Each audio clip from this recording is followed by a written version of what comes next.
But mom, weed is no big deal. That is one thing some parents are bracing for now the Trudeau government is one step closer to legalizing marijuana. So how do parents tackle the subject of pot with their kids? Well, according to one parenting expert, start early. The message is always to talk to your children and help them learn not what to think, but how to think.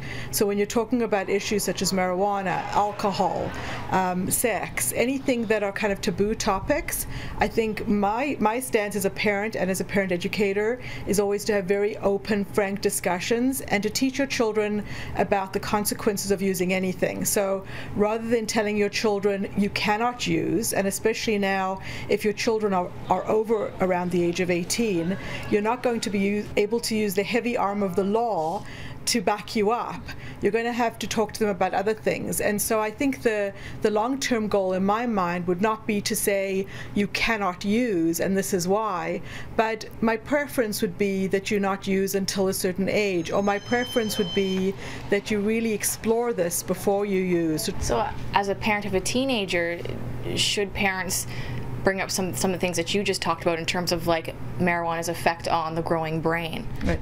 So I think it's really important as parents to not come in full force with your teenager and tell them this is what's going to do and blah blah blah, and the teenager is completely tuned out. I think it's much more important to lead into this. So already at about the age of grade 7 or 8 even, because some kids are trying it in around grade 8, you start to bring up things. You watch a documentary together, you read a book, you know, which is a novel about somebody who's overused. Well, what about the kid that comes to you and say, but mom, it's just weed, it's not that bad? Well, the reality is that weed is probably the most benign of all the drugs out there, and so when your child says it's just weed, you have to understand that that's part of the culture and the environment that we are living in. So I think to invite conversation and to try to listen to your child as if they're not your child, so you don't have the same kind of emotional reaction, is the best way to manage it. I'm Amanda Ferguson at CAMH. As the responsibility now falls on the province to set the minimum age for marijuana use in Ontario, one researcher is calling on it to be no earlier than the age of 25, saying the effects of marijuana on the developing brain are still unclear. We don't know exactly what is the difference between age 18, 19 or 25. So it's an area with still lots of uncertainties there. Uncertainty on the effect of cannabis on the young brain. Yet, according to researcher Bernard Lefol, what's not uncertain is how early kids are using it. What we see right now is young kids that initiate consumption at age 12, 14, 15.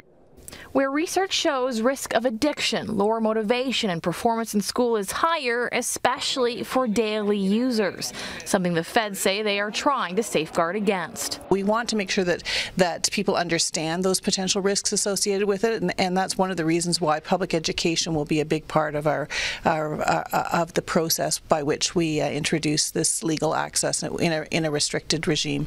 As for how marijuana stacks up to other restricted goods like alcohol and cigarettes in terms of health impacts, experts say, well, it depends on how long you use it for. It seems right now that the immediate impact of cannabis may be potentially lower than the impact we have with alcohol. One takeaway from both the scientific and parenting community today is that they are applauding Ottawa for taking this step in legalizing marijuana in the first place. They say that if kids are going to be using it, it's best they know where they're getting it from in the first place. At CAMH, Amanda Ferguson, City News.